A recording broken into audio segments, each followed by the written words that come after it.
Minhas bonecas e meus bonecos queridos, todos vocês, são mais uma vez muito bem-vindos aqui ao canal Bonecópolis. Está tudo bem com vocês? Eu espero que sim. Hoje é dia de bate-papo, né? Vou ter uma conversa que eu já estava devendo com vocês. Devendo não, né? Eu já tinha prometido algumas semanas, porque como tinha muita coisa atribulada rolando, não dava para conversar muito sobre isso. Hoje eu vou conversar. Hoje eu vou colocar uns pingos nos is em uma questão que eu já tinha falado aqui há algum tempo, já tinha sondado, e eu tava muito afim de falar disso e explicar meus pontos sobre isso. A gente que coleciona geralmente abre muito assim para que você coloque peças que você não tá planejando, né? E em geral, eu já fiz um vídeo aqui, mas tem aqueles momentos em que você não consegue abrir porque você tem seus princípios e você não abre exceções. Então, hoje eu vou falar sobre isso. Eu quero falar sobre os bonecos que eu não quero na minha coleção. É isso aí, pessoal. Eu já fiz vídeo aqui falando sobre como lidar com os bonecos que não tem coleção. Tipo, quando você ganha aquele que parece que não se encaixa de forma alguma, mas você vê que de alguma forma dá pra encaixar e você mantém. Só que todo colecionador, ele é criterioso, e eu não sou diferente. Tem aqueles tipos de bonecos que eu não quero, não dá certo pra mim. Então, eu vou pontuar quem são esses casos aí. Tem alguns bem específicos, né? Então, bora lá. O primeiro caso são bonecos que são frágeis por causa de uma proposta e que acabam não saindo muito bonitos, e eu realmente não consigo gostar deles, que são os bonecos translúcidos. Como assim? São aqueles bonecos que são feitos de um plástico transparente por alguma razão. Alguns deles são bem conhecidos, por exemplo, os Marvel Legends. Aliás, não só Marvel Legends, os Pre-Legends também tinham aqueles bonecos que por alguma razão eram etéreos e acabavam sendo translúcidos. O Homem de Gelo já teve várias versões translúcidas, né? Tem também uma versão recente do Doutor Estranho em Marvel Legends, que é a forma etérea dele, né? O plano astral, então ele é todo transparente. E também tem, que mais? Ah, sim, tem o Homem de Ferro, que tem um rosto translúcido, azul, porque é a sua inteligência artificial na armadura. Outra proposta aparece em Star Wars, que é quando colocam os bonecos como hologramas, então tem aqueles translúcidos, né? E alguns até com algumas pinturas. Eu não acho legal porque, assim, é um boneco muito simples, às vezes não fica tão legal. E principalmente, eu considero ele muito frágil. Eu vi muito por aí boneco translúcido, tipo esse Homem de Gelo que eu falei, com peças partidas. É como se esse material acabasse sendo mais frágil, e aí é bem complicado. Eu posso consertar, claro, mas ter um boneco que você vai acabar tendo que lidar com esse tipo de coisa mais pra frente é complicado. Então eu prefiro ter um boneco que ele dura mais.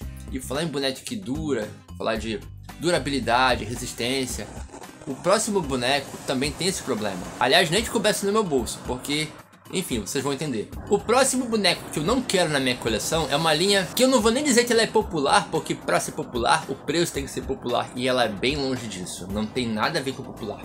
Ela só é popular de ser conhecida, mas não é fácil de adquirir, que são os Hot Toys.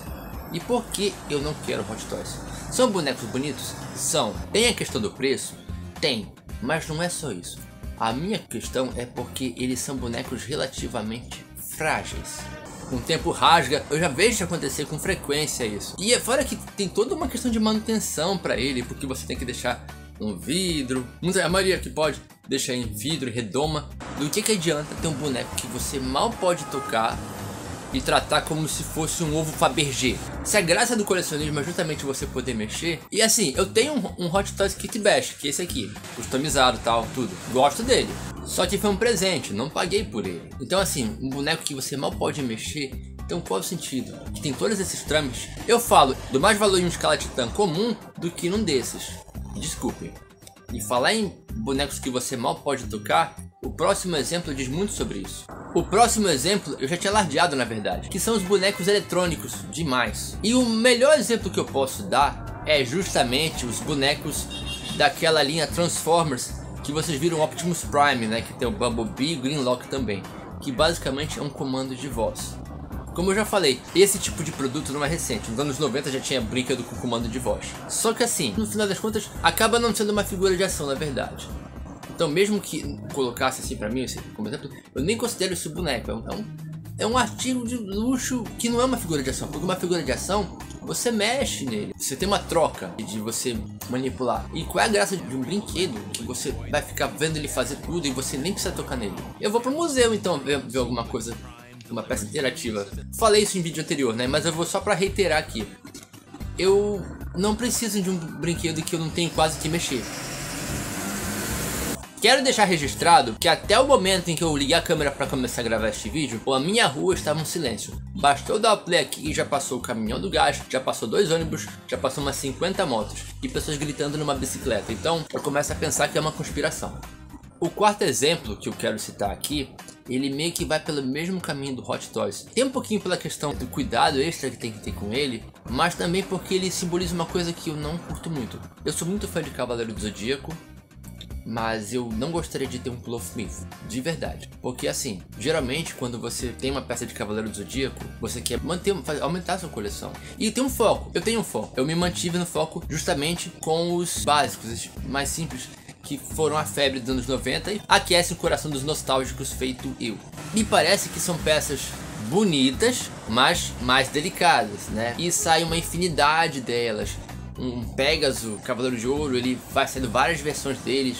Toda a coleção que você tem a dificuldade para acompanhar, que você tem que se bater para poder ter as peças, e a cada ano que passa vai ficando mais caro. Já era caro lá em 2004, 2005 quando surgiu. Hoje em dia tá pior ainda, então tipo, eu me mantenho no meu foco. Se for para conseguir cavaleiros, eu vou conseguir aqueles que estão na minha faixa de preço e que se encaixam no meu perfil, entendeu? E eu acho que é uma coisa que, circulando no mercado, ajudou a encarecer mais esse mercado, encheu mais os olhos. É daquelas peças que viraram artigo de luxo, que na minha opinião ajudou a transformar esse meio em mercado de ações. Então, é bem por aí. Pra mim, pelo menos. E eu deixei por último aquele que eu considero o critério mais importante, que fora a questão de preço, condições do brinquedo, tudo, pra mim é primordial. Na minha coleção, eu não quero boneco de um personagem que eu não gosto. Eu não quero um boneco do Doutrinador, por exemplo. Tem um da BS Toys, já expliquei. Ótima fábrica, bonecos bacanas, mas este personagem, que eu considero ruim, um subproduto de fanzine, se você for olhar, o que mais tem é personagem saído de fanzine com a mesma temática. Essa ideia era original quando Gary Conner criou lá o Justiceiro dos anos 70 como vilão do Homem-Aranha. O próprio Justiceiro, eu não tenho Justiceiro, não é que eu não gosto, mas é porque realmente não tive a oportunidade de pegar. Eu posso encaixar na minha coleção sem problemas, mas aqueles bonecos cujas propostas eu não concordo, não aceito, não vejo sentido, não aceito. Um exemplo bem que falaram aqui nos comentários quando eu falei de bonecos nacionais, e eu fui pontual. O boneco do velho da Van, como é que é? O Capitão Brasil, né? É assim que chama ele. Eu sou contra esse tipo de proposta super patriota. Não que eu não seja patriota, mas tentar vender imagem de patriota, eu não gosto. Não entra pra mim. Se eu for entrar nesse debate do que eu penso com relação ao cenário político, mas é isso. Você não tem sentido você manter na sua coleção um personagem que não só não aquece seu coração, como você não tem qualquer empatia com ele. Eu botei só a foto dele aqui pra ilustrar, porque além de eu não gostar, é um boneco muito feio. Desculpa, volto a dizer, não tem sentido em ter um boneco que você não gosta, um personagem que você não curte.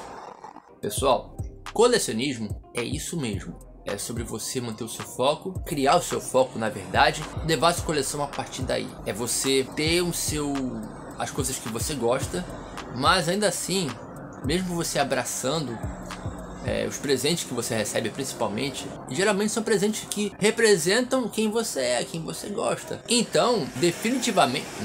me babei todo. Então, definitivamente, não há espaço para alguma coisa que, baseado nos teus conhecimentos, nas tuas vivências, não se encaixa com você. E colecionismo entra nessa brincadeira. É preciso que você coloque parâmetros. E eu não vou aqui chegar e encher minha prateleira de coisas só para fazer volume. É preciso que você goste, esse é um princípio básico. E aí, cada um de nós tem os seus critérios. E agora eu fiquei curioso, queria saber o de vocês aí nos comentários, galera que frequenta aqui o canal, que me conte quais são os seus critérios, o que você não aceita na sua coleção de jeito nenhum, o que não tem espaço. Contem pra mim. Gostou desse vídeo? Deixa o like. Descobriu o canal agora, é colecionador e é cheio de critérios que nem eu, você pode se inscrever. Muito obrigado pela visita e até o próximo vídeo aqui no canal Bonecópolis.